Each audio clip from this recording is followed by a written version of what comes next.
Welcome to the slop farm. Enjoy the video.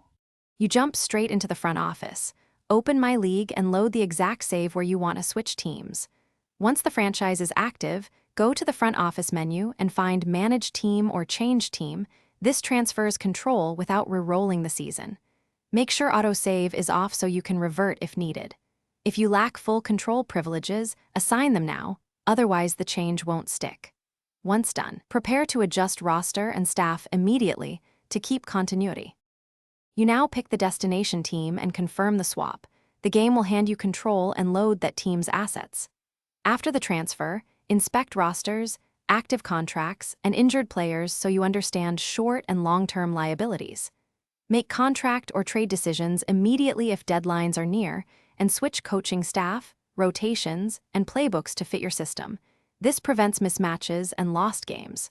Once you've stabilized personnel, save a new slot and prepare for season management.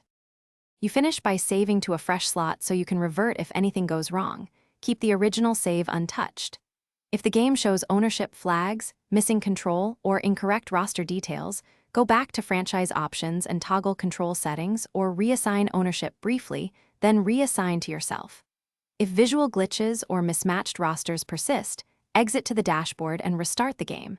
That usually forces correct data reload. If problems continue, load the backup save and repeat. Thanks for watching. Consider subscribing if we helped you today.